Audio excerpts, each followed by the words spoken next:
ஆதியிலே கர்த்தருடைய வார்த்தை இருந்தது என்று சொல்லி யோவான் எழுதின சுவிசேஷத்தின் ஆரம்பத்திலே நாம் பார்க்கிறோம். அந்த வார்த்தை இயேசு கிறிஸ்துவாய் மாம்சமாய் இந்த உலகத்திலே வந்து அவதரித்து உங்களுக்காக, எனக்காக, நம்முடைய பாவங்களுக்காக, நம்முடைய மீறுதல்களுக்காக அவர் இந்த உலகத்திலே மரித்து நம்முடைய பாவங்களை சுமந்து நம்மை ரட்சித்து கிருபையினாலே நம்மை ரட்சித்து அவர் தம்மோடு கூட சேர்த்து கொண்டிருக்கிறார். அவர் உலகத்திற்கு ஒளியாய் இருக்கிறார் என்று கர்த்தருடைய வசனம் சொல்லுகிறது.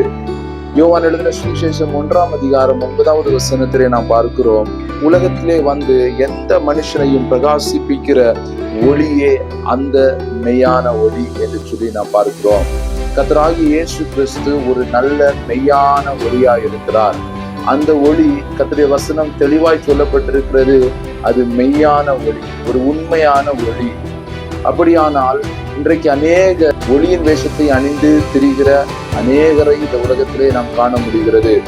சத்ருவானவர் சாத்தானும் ஒளியின் வேஷத்தை அணிந்து கொண்டு தேவனுடைய பிள்ளைகளுக்கு விரோதமாய் வருகிறார் என்று சொல்லி நாம் பார்க்கிறோம். கர்த்தராகிய இயேசு கிறிஸ்து ஒருவரே மெய்யான ஒளியாய் இருக்கிறார். அவரே இந்த உலகத்திலே வந்து எந்த மனுஷனையும், எப்பேற்பட்ட மனுஷனாக இருந்தாலும், எந்த மனுஷனையும், எந்த இருளுக்குள்ள இருக்கிற எந்த மனுஷனையும் தூக்கி எடுத்து ஒரு நல்ல வெளிச்சத்தை, ஒரு நல்ல பிரகாசத்தை, ஒரு நல்ல பிரகாசமான எதிர்காலத்தை கொடுக்க என் கர்த்தரால் முடியும்.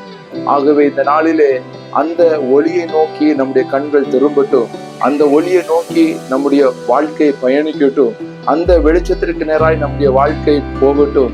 அந்த வெளிச்சம் நமக்கு ஒரு நித்திய வெளிச்சமாய், ஒரு மெய்யான உண்மையான வெளிச்சமாய், நம்முடைய வாழ்க்கையில் இருக்கிற அநேக இருளை பிரகாசிப்பிக்கிற ஒரு மெய்யான ஒளியாய் இன்றைக்கு இந்த காலகட்டத்திலே கர்த்தர் நம்மோடு கூட இருந்து நமக்கு ஒரு பெரிய பிரகாசத்தை கர்த்தர் வைத்திருக்கிறார். ஒளியிலே நடப்போம்.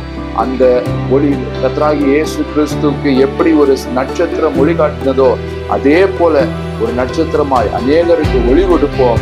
இந்த மெய்யான ஒளியை நாம் அடைந்தது போல அநேகருக்கு அடைந்து கொள்ள ஒரு காரணமாய் இருப்போம். கர்த்தர் பெரிய காரியங்களை உங்களையும் என்னையும் கொண்டு செய்வாராக. Praise the Lord.